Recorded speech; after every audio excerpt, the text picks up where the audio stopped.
This is Drop Tent Media Network. The old saying goes, if you don't work, you don't eat. Well, there's a new saying for the new generation. You either grind or starve.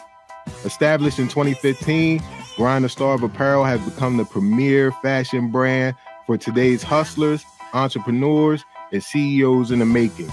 The online store provides groundbreaking styles and innovative designs for today's go-getters, proving that you can grind and look good at the same time. Grind or Starve has several collections to choose from.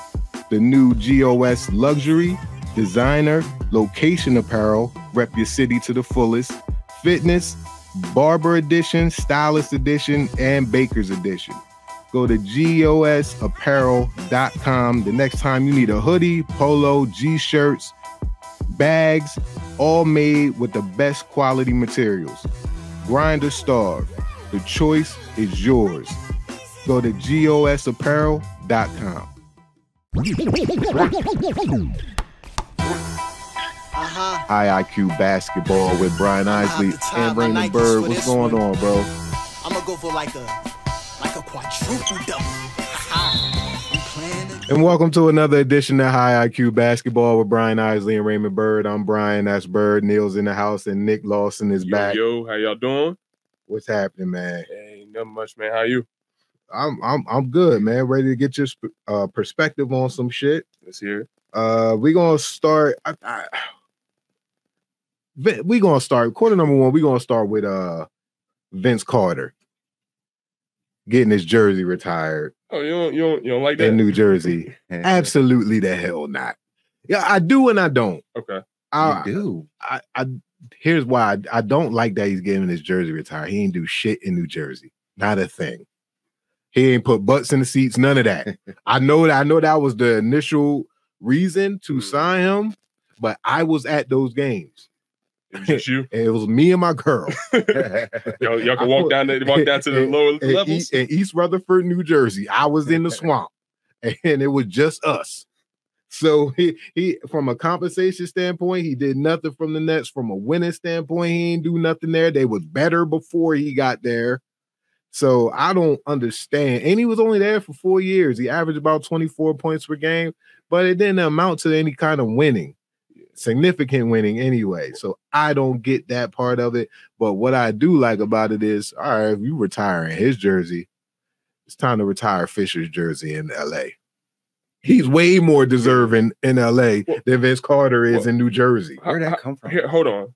I'm just saying. So it opens the floodgates. So 2 points, right? So Vince Carter is, I think, the third all-time leading scorer in the Nets. I'm pretty sure I've read that. In 4 years? I'm pretty sure I read that.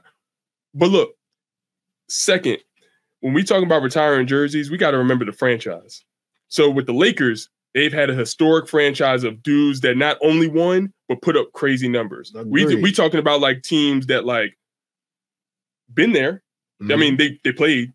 They've been around for a while, but they haven't done anything. So like when you're talking about retiring on the Nets, their qualifications probably ain't nowhere near the same as someone like obviously the Lakers. Well, I'm just saying. So like someone like Brook Lopez will get his jersey retired because he's the all-time leading scorer on the Nets. Mm-hmm. That's somebody that's going to get his jersey retired. Now, would he get his jersey retired on the Lakers? Maybe not. Maybe. But I do think that we have to look at it like a different parameters depending on the team. There's different rules. There's different levels. Right. I understand that. And even with that. And it's a big drop-off too, because I mean, we're talking about the Lakers and Fisher versus like, Vince Carter over there. It's like, I'm just saying, because me personally, I would like to see Fisher get recognition for his contribution to the Lakers. Yeah. So damn, if the Nets are retiring Vince Carter's jersey, why the hell not? Yeah. Ray? Vince Carter, I mean, only place that he even has an argument of having his jersey retired is Toronto. Yeah. And it's only because he was there from the beginning. Like their first little bit of success started with Vince Carter. Right. But I would even question even that. You know what I mean? You ain't bringing no hardware there. I think either you spend your whole career somewhere, right, or you win championships there. Those are kind of the qualifications of getting your jersey retired somewhere. So Vince New Jersey, I mean, and I get what you guys are saying in regards to the parameters. You got the Lakers, you know what I mean? And they got higher expectations for way higher for you to get your jersey retired there versus maybe other franchises. But even with the Nets, like, are you the Nets now? Eventually, you may be the Lakers. Like the league always transforms, right? You could get lucky. Like, look at Golden State. I mean, they had that moment. Look at Golden State. You know, they had that moment. They had Kyrie, Harden, and KD, and you never flopped. know when it comes back around. You know what I mean? Where you might have this prestigious franchise, and now you got that jersey up there with all these the guys who are deserving. He doesn't deserve to have his jersey up there. That's crazy. That's fair, but I also think that like people look at Vince Carter as bigger than basketball. You know what I mean? Like one of the greatest dunkers ever. He's an iconic name. You know what I'm saying? No. I'm not saying that. No. I'm not saying that. I'm saying yes. But what I'm saying is they might retire his jersey for the simple fact that they look at he's an icon of basketball. Like when they talk about his dunks. Your icon. No. I get you. Well, you're not hearing me. I'm saying they want to attach themselves to that because they don't got nothing else. They didn't win no chips. They've been to the finals once? Twice. They don't have enough winning success in any facet for it to be like, yo, you can't give him that. It'll come, and you'll have guys who will deserve to be up there. How long have they been there? Why hand it out? Why hand it out to people who weren't really even recognized? You don't think of Vince Carter and think of the New Jersey Nets. Well, I mean, you don't think of Michael Jordan and Miami Heat either. But that was just because he walked away as being someone they thought to be the greatest basketball player. Wait, that's nasty. It's nasty. I get it. That's nasty. I get it. But they wanted to attach themselves. It's the same thought process. They wanted to attach themselves to something. If a franchise that, let's say Toronto, we call it LeBronto sometimes. Yep. If Toronto out of nowhere said, yo, LeBron's retiring this year, our gift to him is to hang his jersey up there. That's nasty. LeBron is considered, in some people's eyes, the greatest basketball player. I wouldn't agree with it, but I get it. That's almost as bad as saying, freaky ass nigga, you a 69 guy in Toronto. No, that's nasty. That's nasty work. The Mike to Miami Jones nasty. But essentially that's what they did. They attached themselves to someone that was bigger than basketball. Well, all right. Mike, LeBron are bigger than basketball. Vince Carter is not bigger than basketball. Okay. Vince he had a great run. He is one of the greatest dunker, maybe the greatest dunker ever. He is. You know what I mean? But there's one destination that he even has an argument for, and that's Toronto. Anywhere else, you don't attach Vince Carter and New Jersey Nets. You don't even think of those two things together, right? No. Unless you really follow basketball, you know he's more synonymous with the dunk than he is with any franchise. Yeah, I was going to say, I don't, but that's what I'm saying.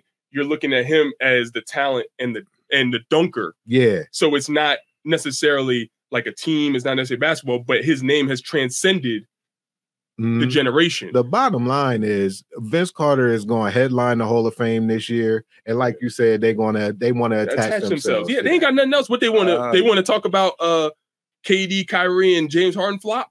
They want to, you know what I mean? They ain't really had nothing to look forward to. Well, listen, there was an argument for I saw do the Brooklyn Nets retire KD's jersey? I guess the answer is yes. I mean, why not? Well, I'm just saying, like, ain't got nothing else. If you throwing Vince's up there, you got to throw KD's up there. Well, yeah, all right then. Well, put Dr. J's somewhere else then. Like if you're gonna retire KD and Carter and probably Harden or somebody. Well, they're definitely going to retire my man Brook Lopez. They'll definitely retire him, and he earned it. If you want to earn shit, he's the all-time leading scorer in the Nets. And he's what do you mid. Mean? He's so what? He ain't getting to nobody's hall. Hey man, he's not even in that conversation. That jersey getting retired. It is, and it's whack. That's why I'm saying, yo, take Dr. J's jersey and put that shit somewhere else. If you're going to retire their jerseys, put them off to the side somewhere. We appreciate y'all contribution to the franchise. Dr. J brought y'all 2 chips. Oh, you want to be like the Sixers, how they put in the practice gym with the statues? Yo, put that shit somewhere else, bro. Like he need his own like shrine or something like that. Keep his stuff away. Don't let any of those other jerseys contaminate his. Because that's crazy, right? That's total disrespect to Doc. Listen, retiring jerseys just to retire them because you ain't got jerseys up there is bullshit. Because that's what they're doing. Well, but that's what they're doing. They're attaching themselves. At some point in time, like I said, Golden State, now they are the franchise they are now during the Curry run, right? Mm-hmm. It is what it is now. Like you got to do something to get your jersey up there now with Clays and Dre's and did the Run TMC and them get their jersey retired, right? I'm not sure. I think Mitch did. I think Mitch did too, but I'm not sure if Tim Hardaway did. I'm not. They try to erase his history after he said them homo comments. But I'm just saying it's prestigious now, and you never know. 10 years from now, the Nets might have a run. They might have another KD and Kyrie that come there and actually play and actually win. And all of a sudden, you look at the franchise different. Why throw bullshit up there before it's earned? It's funny that you mentioned Tim Hardaway because Tim Hardaway actually has his jersey retired in Miami, and he ain't win shit. He wasn't there on that team with Dwayne Wade now? Nah. Oh no, that was Zoe. No, yeah, but I'm talking about the point guard? What's the point guard? PJ Brown, the white boy. Jason Williams. Jason Williams, that's what I'm thinking of. But Tim Hardaway is with Zoe, PJ Brown, and all those guys. They threw his jersey. Man, they retired Mike. That franchise is nasty. Fuck them. No, they retired Mike. That's nasty. They got Udonis up there. It is nasty. Yeah, Udonis played for 45 years. Udonis is still in the roster spot. That's one of the criteria. Spend your whole. I mean, I'm talking about. And he Dwayne Wade. You played there your sport. Entire career. Your jersey goes up. But Dwayne Wade didn't play there his entire career. He didn't. He left at the end. I mean, he played for like 3 different teams. He played for the Cavs and he played for the Bulls. No, I'm not saying he doesn't return, but you just said he played for. I'm just saying the bulk of your career. You know, not 4 years, not 5 years, but Udonis don't. You don't think Brook Lopez deserves to get his jersey retired for being the all-time leading scorer? No, he's mid. Well, then the whole franchise is mid. So why don't he get his jersey retired? Mid jerseys up there, but their franchise is mid. Listen, the franchise is literally mediocre. And my original argument is you never know. 10 years from now, it's not that franchise ain't mid no more. I mean, even when they had KD in them, they couldn't even get over the hump. I ain't putting no stock in that. That franchise of the history has been mid. Once upon a time, you would have said the same thing about Golden State. But Golden State before that Curry run, they were mid. Golden State had jerseys retired prior to. I ain't saying the jersey. I'm just talking about the franchise as a whole was mid. Then they got the Curry run. Now it is what it is. You never know. 10 years from now, they might draft another Curry. They might draft the next guy. You talk about in regards of the modern era. Yeah, I was going to say because the past era they were winning. They had some teams. Yeah, they had Rick Barry. Got him a chip, definitely. So yeah, they did have previous success. Nets ABA success. Yeah, that's not NBA. That's it. That's what I'm saying. So they've been mid. They've been mid. That's literally their franchise. Their best case scenario is I wouldn't say mid. They got to the finals 2 times in a row with Jason Kidd at the helm. Ran into Kobe Lakers. I mean Shaq Lakers. Shaq and Kobe. And then, like, don't disrespect. Yeah, word. You see how you just Shaq Lakers. The shade. Fuck is wrong with you? Shaq was. I mean, run the numbers. I was going run the numbers. I was going to try. Shaq was 38-15. Like, run the numbers. I was going to try not to curse this entire episode. You cursed off at the beginning. When Ray tried to. He pulled you in. Yeah, he sucked you in. It's like this is the day. I'm gonna be clean. Be better today. I can't no demonetizing me. We still got sponsors, fortunately. For sure. But yeah, the Nets, they did Jason Kidd get his jersey retired yet? In Jersey? I don't know, but I'd be shocked if he didn't. I'm almost positive he had to. We had to look it up, but I'm almost positive he's got that. I wouldn't be surprised if he got retired in Dallas too, just for that win, just for that ring, just the historic how they won it. Him being a part of it at his age, him being one of the better 3-point shooters by the time when he first started, he wasn't.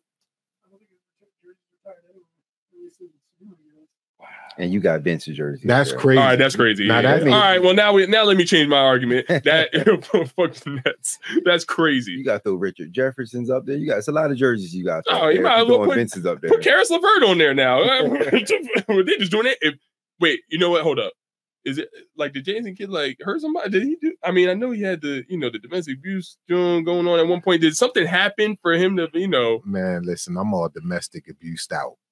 I'm not trying to talk about none of that shit, to be honest with you. But Kenyon Martin was on Gil's Arena saying his old agent actually texted him while they were on air. It said, "This is BS. You should have your jersey retired." Why he felt that way, because he was kind of a little spicy on there way before Vince Carter. And then, like I said, the opening conversation, it opens the floodgates for everybody. Now Gil thinks he should have his jersey retired in Washington. King, I'm not mad at that. I'm sorry, I'm not mad at that. I'm not mad at him getting his jersey retired there. Yeah, he can't. He's the prototype to all the new guards we got. He can't have his shit retired anywhere. But like, I'm also talking about attaching yourself to a prototype that is now common now. Neil, that's what I'm talking about. You had something to say? So the internet isn't mad at us. Yeah, on October 17th, 2013, the Nets retired and raised number 5. Okay, so, I retract my statement. Okay, I was sitting, I'm like, yo, there's no way. Like, we was talking about, I was like, he had to be first. Yeah, in this era, he had to. I mean, he's arguably a top 5 point guard, and he got to the finals twice with that team. Like, was a MVP finalist in those years. He's amazing. So I'm just like, all right, well, okay, now that makes sense. I was a little. I'm thanking you. That's crazy. New Jersey ran into 2 dynasties back to back. They ran into Kobe and Shaq, and then they ran into Tim Duncan the following year. Yeah. Then they ran into COVID. Hate to see it. COVID. Listen, I understand what you're saying. Oh no, I'm not shooting them no bail. Okay, they did some whole shit, and that's why I'm glad they ain't paying out. Hard, they try to take the easy way out. I was just joking. I don't support none of what they did. Elaborate on Gil not getting retired in Washington. I don't think no franchises want to attach themselves to him after all his antics towards the end of his career with the guns and all that off the court issues. Nah, but I do agree with Nick in regards to what he meant to the franchise and how what the game looks like today. Gil fits perfectly. What he, what he was as a player is exactly what you get in regards to your scoring combo ones now. Like he would fit perfectly. It goes to show you just your off court stuff can really hurt you. You know what I'm saying? In the long term when you don't really think about it. You know what I'm saying? Because like maybe he doesn't have all the accolades to be retired, but if he didn't have those issues, it probably wouldn't even be a strong. You probably wouldn't hear people out mad about it if he got his jersey retired. Right. Absolutely. You know what I'm saying? Like when you watch all these new point guards, he was the quote unquote the first one where he was like that combo guard that was putting up 25, 30 shots. He calls it prototype 1. He calls it. I'm with him. He calls them prototype ones. Like because it was like him, Baron Davis, and them. Like when he came out, and then dudes added to that. But like it's always funny. Like I said. The off-court stuff was the reason that a lot of people give him the side eye. And now he's kind of trying to revamp his name and his career, but like some stuff just you can't outrun it. Yeah, you can't get on ESPN, but you can do the podcast. I mean, he was the first dude to bring a gun into the joint. I mean that we know of. So, his name's always going to be iconic for multiple reasons. Gil thought it was the 80s when you can bring anything into the locker room. Well, then Ron Artest brought the Henny. That dude, he was like, I was drinking during the halftime of the game. He admitted that, John, when he was on the Lakers. Ron Artest is a special case. That man requested for time off to record his mixtape. He a little different. Dennis Rodman, man. Dennis Rodman only Rodman could pull that shit off. Like I wish he played when the social media era was out. That would be so funny. It'd be crazy. Could you imagine? It'd be crazy. Him just the off court stuff. Could you imagine like the Madonna stuff, him going to Vegas while they're playing? Like they're losing. Dennis Rodman left practice during the NBA Finals to be on Monday Nitro. Hogan. It would be, there's certain stuff I wish social media was around for. That's one of them. Dennis Rodman was with the Bulls and the NWO. Think about how insane that is. Like you said, social media would have just. It would have just been the greatest thing ever. I would have loved to see. Like there's certain instances I'm like, man, I wonder what social media would be like that. Like Charles Barkley, like his reign would have been funny because he got a lot of stuff. If you don't know about Charles Barkley, Google him, do your research. He got a lot with him. He talked loud, like he can't believe Draymond do some of this stuff. Right. He threw dude out a window. You know what I'm saying? He's different. And that's a perfect segue. We had it in the quarter number 2. Speaking of Charles Barkley, TNT and ESPN may lose their NBA rights. I've read reports that it's already pretty much a done deal at the end of the 2024-2025 season. TNT and ESPN will no longer carry NBA games. It'll be rumored to be NBC, who put up a $2.5 billion bid, and also with Amazon Prime. That means the beloved inside the NBA will be no more. Charles Barkley, Ernie Johnson, Kenny the Jet Smith, and the aforementioned Charles Barkley. 30 years of inside the NBA, 40 years of TNT and TBS broadcasting NBA games. So that's the extent of my entire life watching basketball. That's double my life. Almost. So we'll start with the other elder statesman. What's your take on no more NBA on TNT? It's going back to NBC, which is part of our childhood as well. Right. But what's your take of them TNT and ESPN losing the NBA rights? Is there no possible path for Charles, Chuck, and them to end up over there? I think Chuck already spoke on his contract, saying he has the option to opt out. They all re-upped a couple years ago inside those 10-year deals. But I would assume that TNT, like, this is with Shaq, and I mean, maybe outside of Ernie, do any of them do anything else other than that? Ernie's never leaving. Yeah. No, he's a TNT lifer. He already said got the lifetime job. You figure he broadcast, he does the baseball, and I believe he does some hockey the pregame shows. So Ernie is TNT for life. He's not going anywhere. Maybe Kenny will get into GM and coaching like he's aspired to be. Yeah. So we so used to seeing that, right? Halftime of the game, you get there. So they're gonna have to create. I mean, ABC's gonna have to, and they got to create another team, right? Yeah. And can you create another team like that? That was a unique blend of personalities. That I mean, I remember when Shaq got on there. You didn't expect it to be that good, right? Yeah. It kind of just turned into what it turned into. You got lucky with it. Y'all don't think you can get lucky again, right?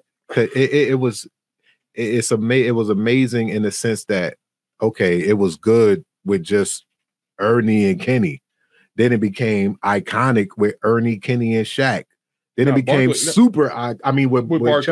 it became super iconic with Ernie and Barkley and Kenny and Shaq. Like, you would think that adding to it would dilute it somehow. It made it better each and every time. Everyone's personality was a little bit different, but it made the pot nice. And the Shaq and Chuck dynamic just took it over the top. Oh my God, because sometimes they wasn't playing. That's what made it funny. They wasn't playing sometimes. And the early years when they would say stuff that might get you canceled. Now, like, they were funny. Like, I mean, I was on Twitter, they were talking about, the favorite moments. It has Chuck, why you don't buy a woman a watch? And he said, because there's a clock on the stove. Hilarious. Yo, they got so many different clips and it's just so funny. But I mean, with any type of change, I mean, you're gonna have to, you got to figure it out. I mean, to be fair, if I'm talking from someone that, like, for me, I watch a lot of basketball. And I got a chance to, watch them a lot. I do have issues with, because they don't watch a lot of basketball. Like, they've admitted it, multiple times if you watch. So a lot of times if you actually paying attention, like, they're not giving you like in-depth analysis on the game because they don't know. And you'll know that when you see like Candace Parker come on, you'll see certain guests come on, and then, she's saying something. They're like, wait, that's not how it is. And it's like, no, like this. And they'll show the video screen or something like that. A lot of that is entertainment, which, draws fans. But I was hoping, NBC can kind of, build the sport up to make it people like basketball and understand basketball a little bit more. It doesn't have to necessarily be super boring. I don't want that, because entertainment comes first.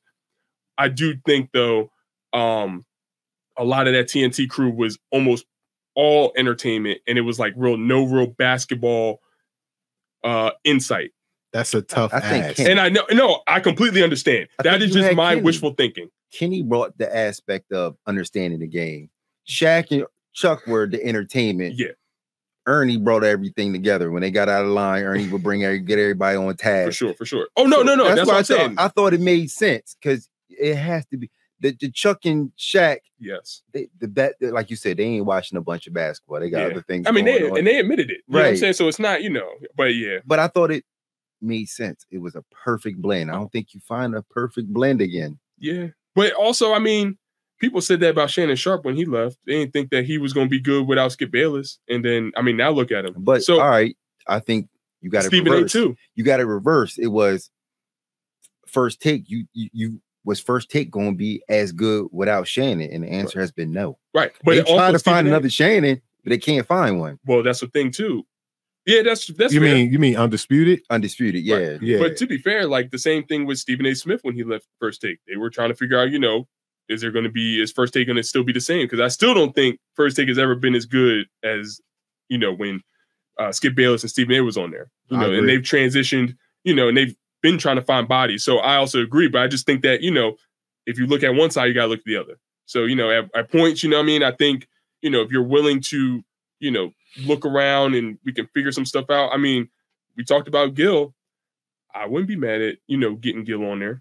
Hell no. I would. Hey, look, man, sometimes you gotta go outside the box if you want to try and find something that will get people going and that will get people to watch outside of just the pure basketball people. Because that's not what, gets these players paid. Do you watch Nightcap? No. Gil's on there. Past my bedtime. He's trash. I much rather watch Onk and Ocho than Onk and Gil. Mm-hmm. It's not even close. Like Legler's doing, I get is a little bit too of a too wordy, too much in-depth basketball. I can get why people don't like that. I just, maybe just a little bit more of that. But it is going to be tough because, I mean, I think that's one of the best shows, with Ernie and them. I think that's one of the best basketball shows ever. Ernie's the greatest basketball host ever. Yeah. I think Chuck, just managing all them is yeah, just it's amazing. Yeah. That's the tallest task. I think it all falls apart without Ernie. Yeah. Ernie keeps literally, like you said, Ernie keeps everything together. If it was just, I've seen it when Ernie's not there. When when Lefko is taking his place, it's a shit show. Yeah, they just be rambling, they going on, and they be like trying to go to commercial and they can't because their personality's too big. Shaq takes completely over. It is bad when Shaq is the whole show. You know what I'm saying? It's real bad. I mean, I think maybe, and even though they're done because of the NBA rights and the contracts are ending. At some point, it's been 30 years as a show. At some point, it was going to have to end regardless, right? Yeah. Why? Because they're old. Because they're older. They get. I mean, you're talking basketball. They ain't hooping no more. I mean, when they started like a podcast, maybe they could have done that for 10 years more. They could have had 10 more years doing that. A few of them have expressed, especially Chuck. I can't wait to be done. I can't wait to be retired. How many times have you heard him say that? He can't wait to quit. He just re-upped. Yeah, he for just security. Re-up. For security reasons. Yeah, the max money back then was the same now. The money is always going to be a thing. You know what I mean? You get done this contract and they offer you more money. And guess what? He got to opt out. He got to opt out in a broadcasting contract. How crazy is that? Because I want to be done when I want to be done. You know what I'm saying? But I digress from my point. What's your favorite TNT moment? Oh, when Shaq fell into the Christmas tree, he was like, all right. All right, Kenny. All right, Kenny. Okay, Kenny. All right, Kenny. When he go, the motherfucker, whatever, the monitors, whatever the fuck, the road or the court he fell over. That shit was funny because that shit was so real. Like, they trying to race to the board and he done fell into that shit was funny as hell. That felt slow too. What's your favorite TNT moment? Oh man, my favorite was when Chuck and the ref raced. Remember oh that? My God, did he get yeah, that was so funny. But like, do you see how he blew his leg out just halfway through? It looked like he got shot, and then the tire blew out. I got a few. Yeah, that's what I'm saying. I mean, the clock on the stove was clock on the stove is crazy because Chris Webber almost died. He couldn't even get it out. He's like, why you do it, Chuck? He said, oh, you want to know? Because they got a clock on the stove. No, oh my God. He said he had to say that to him before. He knew the joke already. Yeah, he knew it. He did. He's like, what he said. He was going to egg him on. Yeah. Like, Kenny was great at that. Yes. Egging them on, antagonizing them, instigating stuff. Kenny's a master at that. Well, one of my favorite moments is run through the tape That was funny when they all raced. Okay. The 40-yard dash race. When some of the Clippers got into a fight backstage in the locker room. Was that with the Houston Rockets? Or no, that was the Lakers. They got into a couple scuffles, but Ernie said numerous reports say that LAPD was called, and Shaq and Kenny was laughing the whole time, and Ernie couldn't finish his shit. That was crazy. It's 1, 2, 3, not 1, 2 back to 1. That was crazy. Now, remember the one where Kenny was like, he trying to be serious, and he's like, yo, man, talking about some type of winning, and he was like, Hakeem used to tell me, and he used to say this. And Chuck was like, go fetch me my water. Kenny, go fetch my water. Oh my God. Yo. When he was like, go ahead, Shaq, go ahead and get your point. No, it's not 1, 2, and go back to 1. Yo, he was so mad. And he didn't give his take. He was so mad, and they was laughing at him so hard. Snorting, he was laughing. Yeah. So I'll come over there and slap you. They used to have that a bunch. He was going to do it. Yo, Shaq was really mad. Shaq was going to slap you. They had a bunch of those moments. Shaq was upset. And San Antonio got them big old women. Yeah. Oh man, yeah. The San Antonio. Victoria's still a secret. And remember they was taking videos. Like, Chuck, we don't look like this. And he was like, yes, you do. Yes, you do. And there was chicks that and my favorite one, the recent one from this year, where they going, Chuck, they quit. They going to Galveston. They going to Galveston with that dirty ass water. They think they at the beach. They going to Galveston. Oh my God. That TNT is the greatest basketball show. You're gonna miss it, but I'm also looking forward to hearing that if they buy the rights back to that music, NBA on NBC. Facts. We are heading into halftime. This is High IQ Basketball with Brian Isley and Raymond Byrd. We'll be back after a word from our sponsor. This is halftime, and halftime is sponsored by If You Know, You Know Trivia Games. This is a trivia game created by a great friend of mine and friend to the show, Saquon Gillette. If You Know, You Know is a 90s to 2020s hip-hop and R&B trivia game. Is created by Saquon Gillette. As I said, it's Star Corner Production, Star Corner Games, and it's the game you never knew you needed. Guaranteed to have you singing, dancing, laughing, and reminiscing. You'll probably learn something too in the most fun way ever. It's for ages 13 and up. Because with hip hop we have explicit lyrics.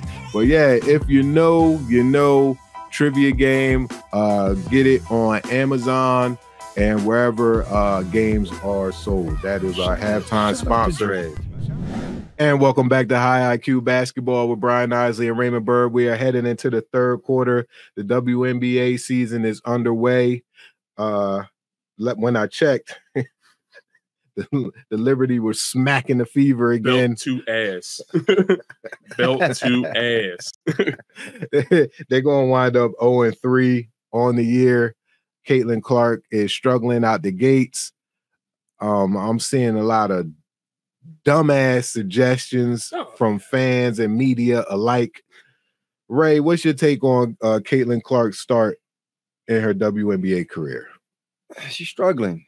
I mean, I know when you originally, because you follow WNBA heavy, and you told me about the roster that she was walking into. I didn't know they was devoid of a point guard. I didn't know that she was going to be forced to be on the ball just as heavy as she was when she was in college. I thought she was going to have the luxury of playing off the ball, coming off the screens, catching and shooting. So if I'd have knew that, I kind of would have predicted these kind of struggles. Like, you know what I mean? I thought you can target her now. Like, you walk into games like, oh shit, she get all these preferred treatment. We're going to send a message, you know what I mean? And they attacking her. And when she's on the ball so much, you can attack her. And I thought she was going to be off the ball, where she was just going to be able to get busy. Because remember, you go back to the episode, I was talking about her getting to her kill spots, being to catch the ball in attack areas. And she's not really able to do this. She's on the ball way too much because they don't have a point guard and they need her to distribute the ball to everybody. I told you yesterday when I seen Colin. Colin was talking to Colin Coward, was talking about he thought the WNBA did her wrong because they need her. They need her to be successful. They need that cash cow that she has become. They need her to help further the game, further the WNBA. They didn't do her. No, they didn't help her all with the schedule. They put her right in the middle of the shit, right off the top, where you're going against New York twice, Connecticut, like right in the middle of it. And I get your perspective. Like, yo, if you can play, you can play. Go out here. You got to face these teams anyway. But I think they allow her to get a little momentum before she go into this shit. They put her in 68-9. Yo, you know what I mean? Like, you know what I mean? They put her in my analogy was like pop. The kid that the Bears just drafted, quarterback. Yo, he gonna be nice. Caleb. Yeah, if you put him off the top and he got the 49ers and Kansas City and the Eagles all back to back to back, he's going to struggle. He's going to get off to a slow start versus him being able to get some momentum, some success underneath his belt, and then go to see those teams. WNBA ain't playing this out right. You need that girl to be successful. You want everybody to be on charter flights? You still got teams catching buses to games. You want everybody to have charter flights? Can I go back to the ghetto? You want to go back to the ghetto? Let's hear it. I get what you're saying with the NFL analogy, but it's kind of imbalanced. Why? Because the NBA, the NFL has 32 teams. So you can avoid certain teams in your schedule. Listen to me. Listen to me. You can avoid. You can actually not only save. You can literally avoid certain teams in the schedule if the NFL chose to do so. That's number one. Number two, the WNBA has 12 teams. So you're going to see every single team in the league 3 to 4 times a year. They play 40 games in the season. So I don't care if you put them on front half, back half, middle. You're going to have to see them eventually. So you're going to get exposed eventually. So why not just get it out the way now? Light and the schedule going to be light at some point, unless you're light. And the schedule going to be hard the entire time. We going to see. I don't think exposed is the word I would use. I don't think she's necessarily getting exposed. I think she's a rookie going. You got New York. You got New York twice in your first 4 games. Why couldn't you put the Sparks twice in 4 games? You know what I mean? I'm just saying, if for a business model, I'm the WNBA. I'm in charge of the WNBA. I want everybody to be on chartered flights. I want the league to further from where we are right now. And she seems to be the cash cow behind it right now. Like she's the one that they had tabbed as the one, right? And I ain't saying she got to be the best player in the league. Maybe she never turns into that. Maybe that was bullshit. But right now, you can ride the momentum of what she is right now, right? So why not? I ain't saying you ain't got to have New York. New York, you got 12 teams. Like you said, you're going to play who you're going to play regardless. But I can set the schedule up to give you a little momentum before you go see New York. I'm not mad. Who's to say they get momentum though? Who's to say they just not a bad team and she mid? She doesn't. Maybe she struggles, and maybe, like you said, maybe it was bullshit, or maybe you playing against this top tier talent off the top, and they targeting you. We just caught the bus to this fucking game, and we see videos of you on a charter flight. We're gonna send a message. You're gonna bust your ass. Or maybe they was the runner up. And the Sun were the 3rd best team in the league, regardless if they saw the bus in the charter fight. They were still better. That's regardless. Also my point. I ain't saying so. I don't think it's so much about her team losing. She looks bad. She's struggling. Put some of these lower level teams on the schedule early, let her build her confidence. It's like with any rookie. And then you go see New York, and then you go see the Aces. You know what I mean? I looked at their schedule. And it's going to be tall sledding the entire season. I mean, you was the one who told me that they was going to compete for chips. I did. I did. I said, this is what I said. I said, it's Aces, it's New York, it's Connecticut, and then it's a crapshoot, because that's exactly what it is. And it's been like that for the last 2 or 3 years. It's only 4 teams last year that finished 500 or above. Everybody else was fighting for the table scraps. Indiana, one of them. So they could be a top 4 team and still be under 500. That's how crazy the WNBA is. Understood. I'm just saying, you told me that they was going to compete for championships. So I don't think it's so much from based over what you told me. It's not a huge talent thing. Maybe they're not as good as New York or the Ace. That's the cream of the crop. I get that. But you painted a picture that they had enough talent that she was going to walk into a talented ball club, that she was going to be able to compete. Don't look like they're able to compete. Look like they are devoid of certain things. I looked at it as they were 13 and 27 last year. I looked at it as Aaliyah Boston was Rookie of the Year. I looked at building blocks and All-Star. I looked at it as building blocks as Kelsey Mitchell and Nalissa Smith, both averaging 15 points per game, respectively. I looked at that, and I looked at the dynamic that Caitlin Clark brought to them coming from Iowa, and I listened to you saying that she could step right in and possibly be the best player in the league off rip. So I combined your assessment with Caitlin Clark with the assessment that I had from the Fever of last year, and I'm like, if these two mesh together the way we think they are, then they're going to be a problem. Is that fair? I think they could be better. I think they are better than what they appear to be. Like you said, it's the cream of the crop, those three teams, right? Well, that's all they've seen. That's what we're comparing them to off the top, is the cream of the crop right now. Absolutely right. There's other teams that I think they are on par with and they can have success against. All I'm saying is put some of those early in the schedule before they go see those heavyweights. You get labeled. I kind of agree. And it can still be compelling matchups. You could have matched them up with Chicago off rip. You could have matched them up with LA off rip, because Cameron Brink and Rakia Jackson is over there. You got Cardosa and you got Angel Reese in Chicago. So those could have been compelling matchups. Lined her up with Taurasi in them. That'd have been fun to watch. Taurasi gave her punch in the face. You gave her New York. Taurasi twice in 4 games. Taurasi getting busy. She might have got smoked. Yeah, I mean, Taurasi getting busy. Taurasi don't play no defense. But my whole thing is, right, so there's two different things that I want to talk. She's struggling. Mm-hmm. But like, she's a rookie. That's gonna happen. Like, you got to go through your bumps. Like, it's not like, with the NBA. You know what I'm saying? These girls is like, you're not even getting a whole bunch of rookies on an NBA team or a WNBA team. That's facts. You know what I'm saying? Like, there's only 12 teams, and I'm talking about like high draft picks don't even make the team once they get drafted, because there's only a certain amount of spots, which is why I'm glad that they're, expanding. They got, new team in Golden State Valkyries. Yeah. So like with that, you're gonna, almost every game is gonna be a dogfight for a lot of these teams. Girls basketball, not just high school, not just college, not just WNBA, are always been top heavy. You can almost count on the best teams to always be like the top 3 or 4 or 5 teams. Even in college, it was like that. Like, I mean, when UConn had their run, they were always one of the better ones. When Tennessee was nice, there's girls basketball is way more top heavy than the guys. Agreed. So, I also agree with, Caitlin Clark, they could have eased her in a little bit. They kind of gave her like the dogs for real. I'm like, yo, they got Benaj Laney guard. I'm like, oh, she ain't going nowhere. Like, you might as well just stay in the car. Go ahead, stay in the car. You see Khalil do the Barry Horowitz, give himself a pat on the back for Laney. Mm-hmm. but also the other thing is, even with these bad takes, even with people talking about it, I think this is still good for women's basketball.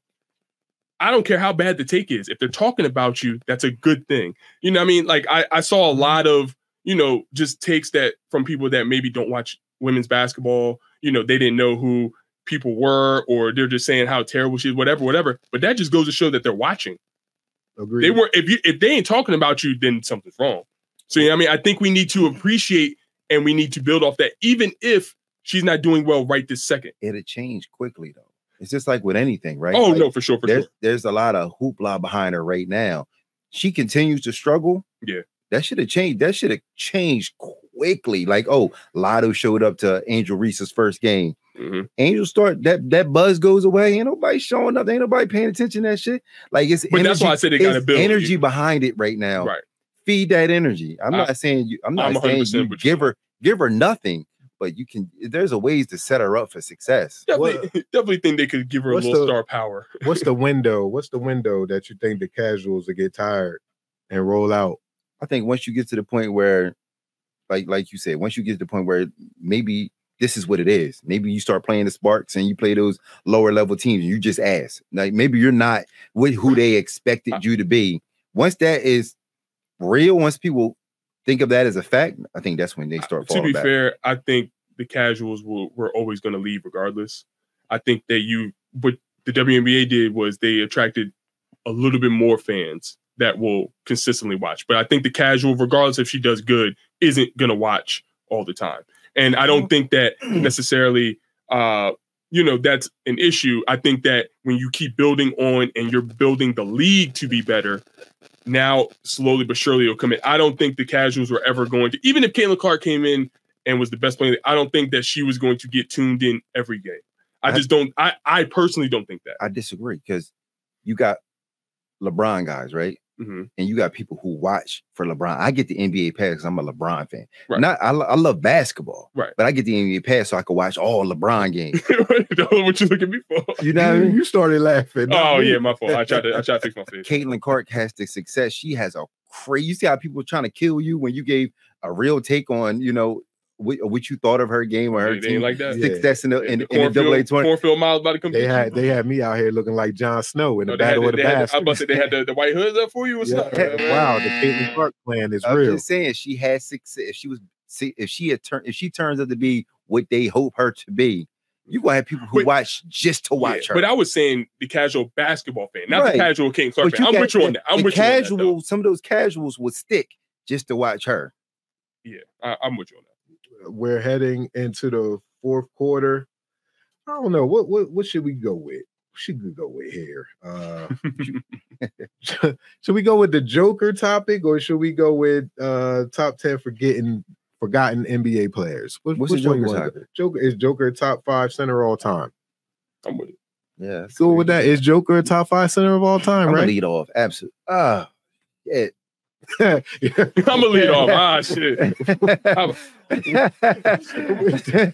10 points deducted. Like, what are we doing? Chill. Neil. Real quick, I want y'all to hear my thought process on how I grade certain players. That was horrible. That was such a weird. Because I had it. I'm thinking. I'm about to off top. I'm going to say, yeah.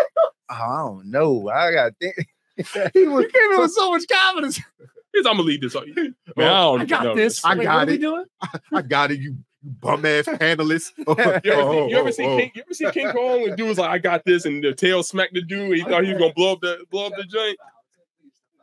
That's a flagrant one. That's not a flagrant one. Yeah, that's crazy. Look. Yo, that means that I'm giving the topic real energy. Like I ain't just saying some shit. I'm really giving it real thought. You know what I mean? This is what you did. Chill, B. I got it. I ain't got it. What I got? No, he said what I got. What I got. Go ahead though. All right, top 5. I'm gonna say yes. I'm gonna say yes because I think the element of what he brings to the table is not just scoring. Like Joker can score, he can score from the perimeter. He can do things that most 5s can't do, floaters and shoot the tray ball. Your traditional 5 can do none of those things. That's mostly your 4 in today's game. And in regards to like today's basketball, you want to be 1 in, 4 out. He gives you that where you can have 5 out. And he's not just, and usually when you 5 out, you got a specialist at the center position, a guy who all he can do is shoot the ball. He can play with his back to the basket. He can score the ball. And then when you read the resume, 3 MVPs, that's elite shit. You talking about you getting into that Mike and LeBron type shit. 3 MVPs. Yeah. He got hardware where he was the catalyst behind it. He's still making a playoff run right now. So you never know how this ends. You got some of these guys who ain't got I think when you read that resume, the skill set and everything he brings to the table, I think he's 5. All right. So personally, right, when I judge players on how good they are, I try to look at what's around the league. Not necessarily like, the talent of the league, but what's pushed. So for example, I judge LeBron and I have him as the GOAT because when he's in the league, he played against all the top guards and wings, and he was the best one. That's how I look at it. So when I'm looking at centers, I have to judge you based on the other centers in the league. It's tough for me to put Joker at 5 at first because there's only about 2 centers in the league that we talk about. 1. Well, I say Wemby. I'm a Wemby guy. I'm a Wemby guy. Damn, you had to throw his fucking name in here. Hey, I knew it was gonna happen. He knew. He know. But so that's it's tough for me. I personally have him at in my top 5 because for one, just what he's been able to do on both ends has been pretty remarkable. He's not a great defender, but the difference with him and the centers of old is that he had to guard out in space way more than they ever had to. He's had to guard actions that those, like in the early 2000s, 90s, they never had. If you watch a basketball game today, there is so much ball movement. There's so much off-ball movement that he has to worry about, that everyone has to worry about. So if he's not a negative on defense, which he's not anymore, he was early, he's not anymore, then when people say, oh, you know, even though I got Hakeem over him, cool. Oh, like dudes like Shaq and all these guys are much better on defense. Yeah, but also defensively, they didn't have the same issues. You ain't have a dude coming off a pick 40 feet out and you had to hedge it or switch it or double it. Like the NBA was so totally different. So, you know, I always challenge like those dudes that talk about him defensively. Offensively, we know what he do. I mean, he can shoot. He's one of the best passers ever, not center passers. He's one of the best passers in the league. I mean, he's extremely unselfish. He rebounds very well. One of the best touches I've ever seen around the rim. A lot of people I've seen been talking about how he gets killed by Rudy Gobert, locking him up and stuff like that. I'm like, yo, Rudy Gobert's playing great defense. He is just that good. Like, it's never the, Rudy's getting killed. No. Jokic is that good. You don't win 3 MVPs and just be, Right. Funny thing. I seen somebody with the diamond tester, and they was putting it to Rudy Gobert Defensive Player of the Year, and the joint was coming back fake. Which is crazy though, because he's playing great defense. It looked fake, but I'm gonna let B go. I appreciate you. How does it look fake? I appreciate you. I know y'all about to get into it, so let me get my point real quick. Joker is he's in my top 5. You just did, but I did it. I didn't. I definitely didn't. I got this. He talked to the producer. I got this, B. This guy, you went completely mute. Go ahead, man. But the reason why everything y'all said is completely true. Everything. But what y'all left out is he's only 29 years old. Mm-hmm. He's done all of these 3 times. There's only a handful of players, I think at the most 8, that have 3 or more MVPs. Yeah. Half of those are centers. You got Wilt with 4, Bill Russell with 5, Moses Malone with 3, and now Joker with 3. Shaq only has 1. Oh, right. Yes. Nash took his. All right. Right. So Joker, 3-time MVP. He's going to end his career as a triple-double king. I think he's going to surpass Westbrook, and I think then Luka's going to surpass. It's going to be Joker, Luka, then Westbrook. He's just a basketball player. He's got one of the highest IQs I've ever seen, and he does it in such a nonchalant fashion. He's like, yo, I'm kicking y'all ass, and I don't even care. I want to ride horses. It's crazy how he plays. I understand people's nostalgia. I get it. I'm a nostalgic guy too. There's reasons why I started watching basketball. Bernard King was the reason why I started watching basketball. You'll never hear me say Bernard King is one of the GOATs. Right. He's not. There's people who are fighting for their nostalgia purposes, having people like, and I get it, having people like David Robinson and Patrick Ewing and all that. Patrick Ewing, everybody put on their Hall of Fame jackets or their All-Star jackets with their achievements on as patches. Patrick Ewing got 1 patch. He got a suit jacket. That's it. He got a sport coat. A sport coat, yeah. From Burlington. I'm just saying, like Patrick, people want to have Patrick in their top 10. He not that. Yeah. He wasn't even was he a top 3 center in his day? Because you had Shaq, you had Hakeem, you had David Robinson. Like, what are we talking about here? Yeah, no. But all right. But we talked about Joker's defense, right? Yeah. And the game is played different than what it was played back then. But I think a thing that doesn't expose his defense is that we don't really have 5s. But that was my issue. He doesn't have matchups. When he plays against Embiid busts his ass. Not to say that he doesn't do his numbers, because he does his numbers as well. Right. But Embiid puts in work. Like, you can tell Embiid looks at him like, I can do whatever I want. You can't stop me. What time Embiid played next? He ain't been reliable. My point is that entire career. There once upon a time there was a plethora of fives throughout the league. You got, like you just said, David, Pat, Shaq, when you built your team, it was inside out. That's how you built your team. Mm-hmm. He don't have a lot of matchups, but I get what you're saying. Yeah. Like, he's not a negative. Like, he has learned how to play on the perimeter, very guard the pick and roll. You know, he does the things he's supposed to do. And I think, like you said, he's 29. He's going to age well. His game isn't built off of athleticism. You know, he's going to age like Sabonis at the end of his career, where he's still going to be able to play at a high level because he plays the game up here. And to be funny, like, you would think, you know, if they don't have fives on the other side, you know, they'd be able to attack him every time, but they can't. They don't do well just, you know, trying to ISO him or just trying to put him in a lot of actions, because he's conditioned himself so well these past couple of years. You know what I mean? Their team is well orchestrated around him, but he has put in the work, you know, condition-wise. If you watch him, you know, maybe that year when he didn't have Jamal Murray, but they lost to the Warriors, you saw a lot of that movement, and you was just like, he has to lose weight. He has to get in better shape. And you, I don't care what he say, if he act like he don't like basketball or whatever the narrative is, he got in shape. And you don't get in that type of shape without caring about basketball. You know what I'm saying? He might not care about the, you know, the outside talking and, you know, they trying to do the narrative spin.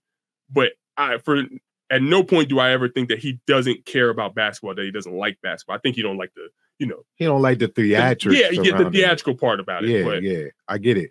That was the last time he was really exposed like that, real bad on the defense. Yeah. Like he didn't even have a full team. His full team. He had Campazzo playing the point guard. Like, he ain't even in the league. Right. I agree with you, but they definitely exposed him. Yeah. And what was that? That was 2022. His first MVP. That was his first MVP. Yeah, that was when Stephen them won. Right. But since then, he's been arguably the best player in the league. I don't think it's arguable. I think he's been the best player in the league. Because if you're talking about the best player in the league, he's been not only consistent, he's finished out the season, and then he's competed in the playoffs. Nobody else has been able to do all three. Yeah, he's reliable. Best ability is availability. So all them Embiid people, you know what I'm saying? I don't rock with them. You know what I mean? He's great, you know, the first couple months, but if you're not available, then I don't care what have you done for me lately? And you say that about Embiid, but I got Embiid over Patrick Ewing. Oh yeah, hell no. Yeah. Embiid got an MVP, bro. What you talking about? No. What? I mean, but all right. So what do you got? What do you think he does better than Embiid? I'm gonna look past the skill sets, right? I'm just saying defensively, offensively. We disrespecting what Pat could play. I didn't say he couldn't. Pat could do. Pat had a Jimmy. But they're both all. Pat could play with his back to the basket. Pat protected the rim. He played above the rim. Pat can play. He does a lot of the similar things that Embiid does. In today's NBA, Embiid has mastered the art of forcing himself to the free throw line 10 to 20 times a game. So that aids his numbers. So I think if they matched up, it would be a pretty even match. I'm not saying Embiid. You think he'd be able to stay in front of him? In front of Embiid? Yeah. Yes. I think they would have. I think they would have equal problems. You know, I mean, I think it'd be the same when they play him and Joker matchup. Joker puts up great numbers, and Embiid puts up great numbers. It's a matter of which team wins. I don't think Joker and Patrick Ewing play similar. I think they don't. Styles, I'm just talking about of Joker in regards to the matchup. I think the numbers would be very close. What I'm saying is, like, with Joker, you like aren't just worried about him scoring. Actually, that's probably like the second thing you're worried about. You're worried about everyone else, because he does a good job of being the focal point of offense, but not holding the ball. Whereas, like, if you watch like someone like, is not a center, but Jalen Brunson, when he has the ball, he's killing, but he has the ball a lot.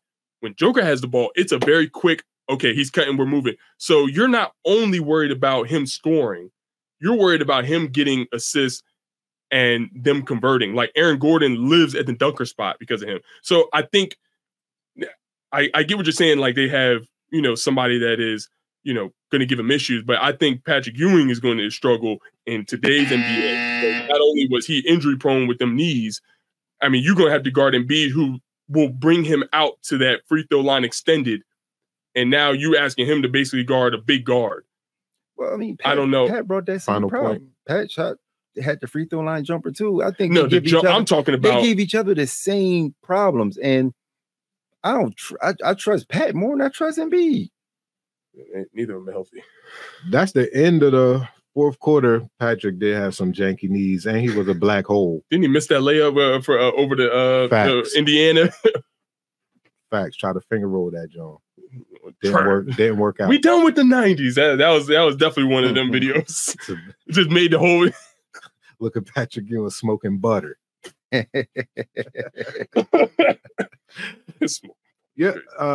You want to go for a tiebreaker, Neil? Since they tied, that's just Neil. You being wild disrespectful. 57. You did some dumb shit at the start of the fourth quarter. So I would love. Yeah, you're like, I really had to let you see. Give you a technical foul. That was wild. He still gave you grace. Yeah, that was so funny. I think I'm gonna start trying to do like calling on whistles and stuff to see like succinct arguments. Like the quicker you get. But anyway, yeah. What do you think would be a good tiebreaker for Ray? A good tiebreaker. We'll just set it. We'll just set it to 5 minutes. Okay. The Mavs are looking to draft Bronny before the Lakers can, according to Stephen A. Smith. Does that mean if the Mavs draft Bronny, does LeBron go to the Mavs? What's your take on that entire situation? I think at this point, Bron gotta let that boy do his own thing. Trying to follow that boy is going to taint whatever future he may have in the NBA. You know what I mean? Let that boy establish his own identity in the NBA so he can have some staying power. Bron attaching himself to him is going to be like when Austin Rivers played for his dad. It's always going to be something there, even if you earn it. You know what I mean? Everybody's always going to attach, oh, it's only because your dad. You got extra minutes because your dad. You're on the team because your dad. Let that boy do his own thing. And if later on, if everything aligns and y'all get the opportunity, maybe you can, on your last year, maybe you can attach yourself to him. But right now, let that boy do his own thing. Yeah, I think Bronny's just gonna. Bronny is an interesting case because when you look at the dynamic of him and just what he was coming out in the combine, you're like, all right, he's undersized, he's not necessarily a great point guard, and his shooting is good, but it's spotty. So I'm looking at, just to talk around him, everyone thinks that, he shouldn't be in the league. But all the pros think that he has an NBA game. So I'm always interested to see that dynamic of who is going to be correct. Like the people that, just watch the game and the people that played the game, because, players always have a different perspective on, who plays and how good they are compared to maybe what we think. Right. They hold Allen Iverson maybe a little higher, Kobe or whoever. Doesn't matter. Personally, I don't even think Bron is going to play with Bronny. I think that he gave up on that once that heart attack thing happened and he didn't have such a good showing. I mean, I'm all for nepotism, especially with black people. You know what I'm saying? We need it. I don't necessarily know if he's going to be good in the NBA, but I'm happy to see what he does, just playing on any NBA team. I think he's going to have struggled making a roster, though. I think he's going to be more so a two-way guy. And honestly, I don't even know if they want that. But, just looking at him and his size, I'm like, he had a 41 or 42 inch vertical, whatever. 5. Yeah, but he doesn't play like he has a 40 inch vertical. So it's like, it doesn't really matter if you're 6'8", if your head is super big, but like your torso's the dynamics of how you play matter more than just raw jumping ability. This isn't the NFL. You know what I'm saying? I think his comps make sense. They compare him to Gabe Vincent and guys like that. I think he fits in the league in regards to him being Patrick Beverly type guy, where he's a good defender and he can shoot the ball. He can guard ones, be feisty guarding against twos. As long as if he can shoot, what he showed in the combine is that he's athletic, which is going to help him on the defensive end. He showed that he can shoot the ball. If you can shoot the ball and you play defense, it's always going to be a place for you in the NBA. Well, when he was playing, because I got a chance to watch some of the games, when he got switched on to someone bigger, they scored every time, and that's what's going to happen. It's going to happen a lot. I think we got to watch that. Wow. The boy came off of a heart attack. All right, we got to watch all that game film. I'm talking about in the combine. In the combine, when he would get switched, right, they scored every time. And the NBA is all about switch hunting. They're all about trying to find a mismatch. I mean, you only had to necessarily be small. I mean, they do it to Kyrie and Steph and them, and they're not. I don't consider them terrible defenders. My issue is I don't necessarily think that he's like a tweener, but he's undersized. He almost reminds me of like he could be like Davion Mitchell, but Davion Mitchell was like that's one of the cusp on the league now. Like I think this is his last year before he gets a contract, and I'm like, do you want to spend real money on someone like that? Now, I mean, it's Bronny, so I'm gonna always trust the brand, before that. But at the same time, I don't necessarily know, how that looks, in a day-to-day NBA game. Like, I think his role is going to be to guard the elite ones, the Dame Lillards, the Steph Curry, running around with those type of guys. Elite? Yeah, I mean, he elite. That's going to be his job, to guard the elite point guards, the John Morant and all that stuff, and be able to shoot the ball. If he can shoot the basketball, there's going to be a place for him. You say that out loud. You want him? You want Bronny to guard John Morant? You want him to guard? No. I get what you want. His role in the league to guard so then the elite ones. Oh, so he's gonna be in China then. If you want him doing that, then he's gonna be in China. Any guy his size, that's the job.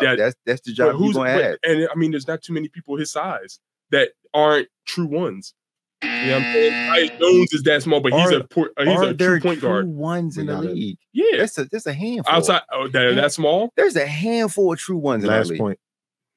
Pat Bev has made a career in the league. He's about around the same size as what Bronny is. Bronny seems like he can shoot the ball at a high level. Bev has had real contracts and leave. I think Bronny will be a fine. Nick won. Shout out. Yo, Neil did that shit on purpose, man. Yo, after they hold it back. When this is over, we gotta see each other. The buzzer went off, dude. All the later points. Yeah, I'm trying to get into the buzzer. we were just giving one more shot at that point. We're heading into the OT, the part I've been dreading the entire episode.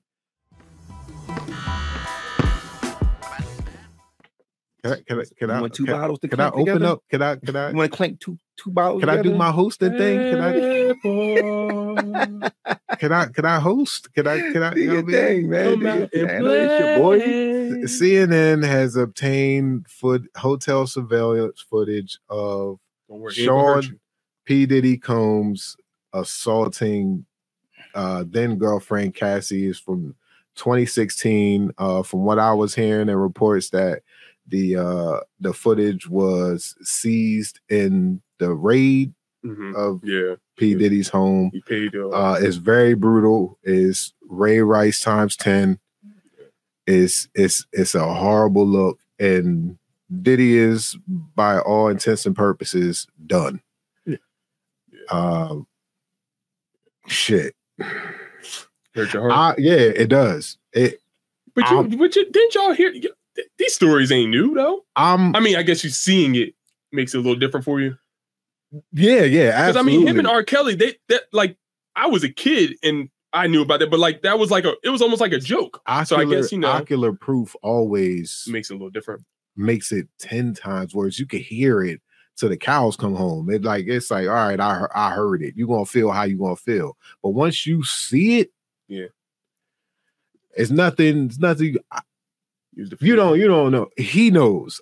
That's why he's making all these stupid ass jokes. I'm a Bad Boy fan to the heart, to the core. Well, I get it though. I was just on this show a couple episodes ago saying I'm gonna listen to all this shit still when the allegations was out there, because Bad Boy is my shit. I love Bad Boy. Mad classics. Standing on it? Nah, I can't. You ain't standing on it? You hearing their catalog? That's too much. That's too much classic music. What kind of a person would I be if I said I'm still standing on? You don't listen to... All right, so hold up. R. Kelly is not my playlist, no. But no, not R. Kelly. I'm just saying in general, like, so who do you listen to? I get, I'm 100% against all that. Everything for everybody. I'm just asking. Don't ruin everything for everybody. But I'm just trying to say, what are we doing? Is it because you don't agree, or is it because now everyone knows and now you can't hide behind it? That's why. Okay. I respect it then. All right, cool. You gotta respect it. I'm being no. Most people won't agree because they'll be like, oh well, I can't separate the art and music. I can.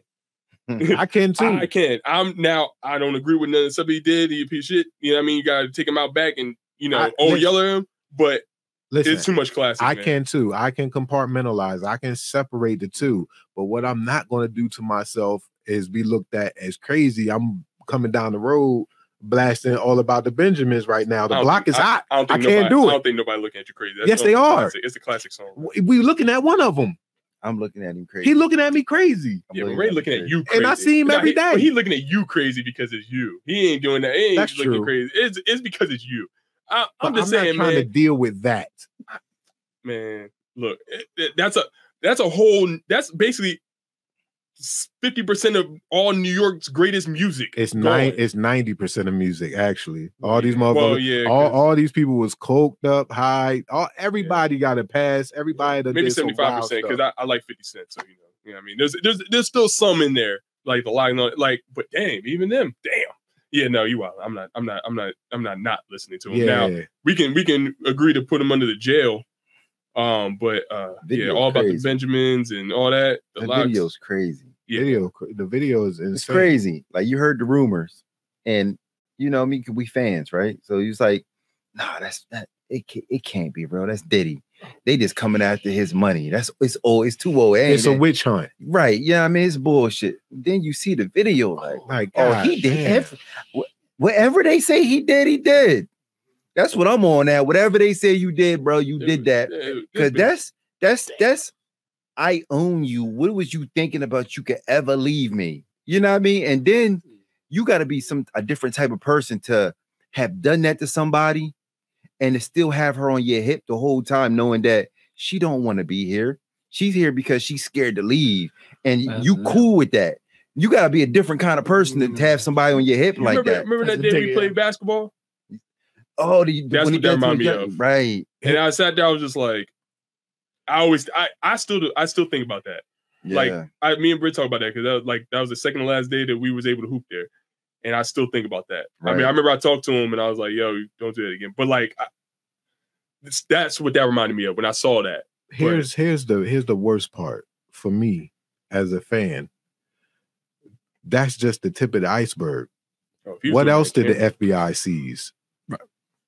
If that's how we starting off, yeah. That's the intro? That's the intro.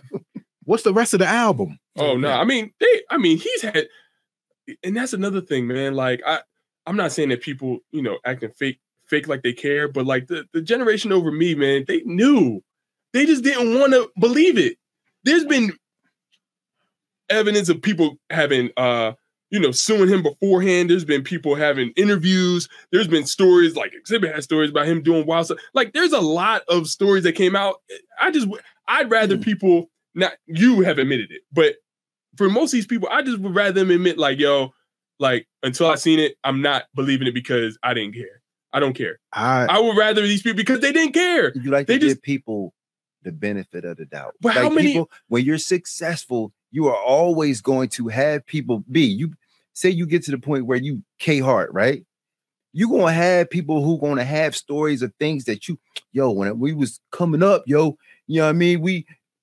He stole some of my material. You might not have did none of that shit, but everybody's going to have a story. But it was the same on thing. Your path. It was the same thing with R. Kelly.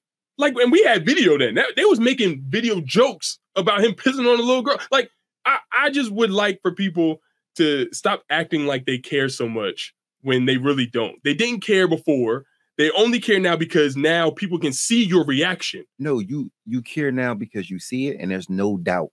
But I'm saying there was no doubt. This took place. This is not your story versus his story. It's not a, you know what I mean? My opinion versus your opinion. This is, I can see it with my own eyes. That's you did it. No, but I get that. But it's also the same thing with R. Kelly. That's how he was able to keep moving like that. There was evidence. There was people that seen it. I seen it. I was like in middle school when that happened. Like we all know. You know what I'm saying? Yeah. And people, that's what I'm saying. Watching child porn is wild. Bro, child porn is wild. And then Dave Chappelle was making fun of it. Like, I wish people just act like it wasn't. Right. Remember, that was reported on the news. And it is weird that we kind of just. It was like, no, they made fun of it. It was on Dave Chappelle. I want to piss on you. I have yet. I will never watch that video. Like as soon as I heard they was circulating in the streets, like people selling bootleg R. Kelly tapes. I'm like, what the fuck? Yeah, I don't even what is going on? Bro, I don't remember watching for that part. It was just on the internet. It was like, oh, this is a tape, and then all of a sudden, the next point of information came out was like, she's underage. Like right? that's and then we all just moved and she admitted on. it. Yeah, like she was like, yeah, no, I was a kid, but I like that. That is illegal. People had that shit in their house. Yeah, it's wild. But that's all I'm saying is like, I think a lot of people. I mean, this is gruesome. I don't rock with none of that. But I do think a lot of people fake care because now everyone can see your reaction. So now you see a bunch of people jumping out. Oh, I never supported him, or I couldn't believe he did that. You could believe it. See, if you over 35, 40, I disagree with. I think it is, like you said, it's ocular proof. Mm-hmm. I can see it with my eyes. And like, I'm a big Jay-Z fan. You can say, Dame can say whatever he want to say. That's your opinion, B. That's your take on it. I'm pretty sure Hov got a different take. You can say whatever you want about Hov, and until that video come out that prove I'm rocking with Hov. But a lot of his stuff was bad business issues. We're not talking about bad business compared to the stuff that he was. I'm just using it as an example. You know what I mean? All right, so until I get ocular proof where it's just no doubt. So did you cut off R. Kelly? Huh? Did you cut off R. Kelly when them videos came out 20 years ago? I was never a big R. Kelly fan. It was easy for me. It was easy. Yeah. All right, but you see what I mean, though. Okay. That's what I'm talking about. I'm not talking about the people that they were against it from the beginning. There's a lot of people that faking the funk now just because other people can see your reaction because everything you see it right then and there. Right. That's all. We gotta leave it with this. I can't associate myself with anything bad boy. Don't you got the I got the varsity jacket. I gotta burn it. I can't wear it on stage no more. Gonna wear it. I got it for what? Are you kidding me? We gonna stand on it. Are you kidding me? Not only can I not do anything Bad Boy records, I can't watch Bad Boy movies because I still don't Will Smith. Don't watch Will Smith? I'm off Will Smith. You mad because you smacked that was assault too. But men smacking men is like you just gotta fight it out. You beating on a woman is way different than you. Men's supposed to fight.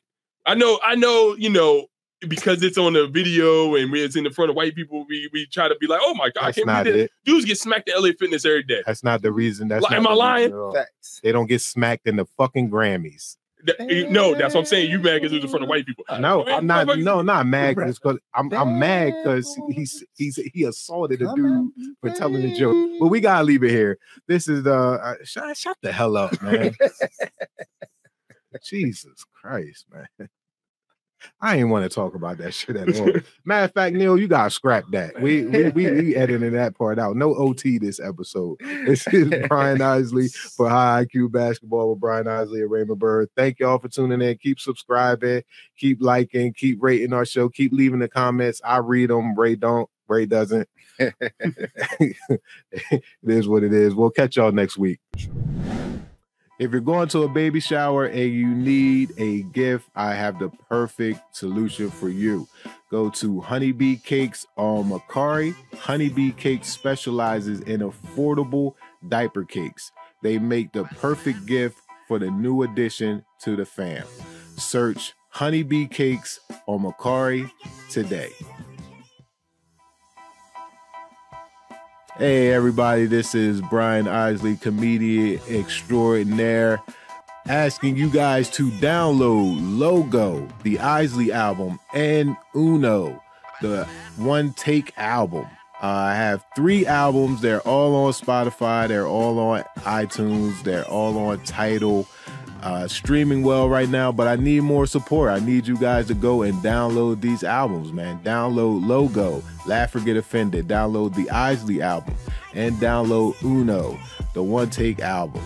And they are available where you stream all your music. They're hilarious because I made them. So download these albums today and get your laugh on. How you doing? This is Neil Wood from the Cult of Us podcast, speaking on behalf of Drop 10 Media Network, the network you're currently listening to. Make sure to check out all the other podcasts on the network. You can go to drop10.com to check them all out. Make sure to like, subscribe on everything that you see Drop 10 on. We appreciate it. Go to drop10.com now.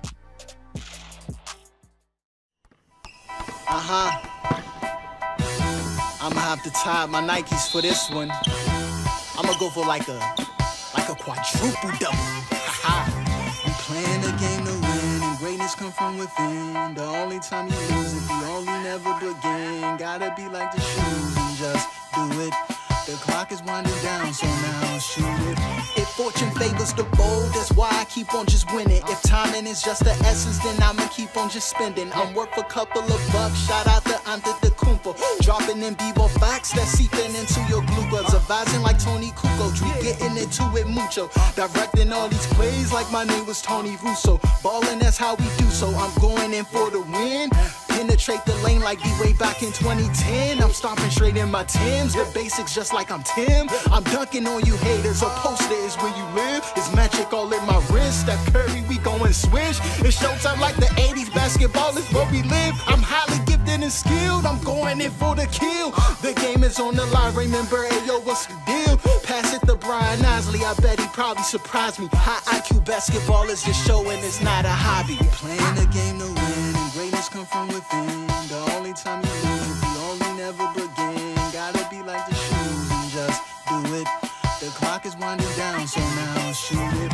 We playing a game to win, and greatness come from within. The only time you lose if you only never begin. Gotta be like the shoes and just do it. The clock is winding. This has been a Drop Tent Media production.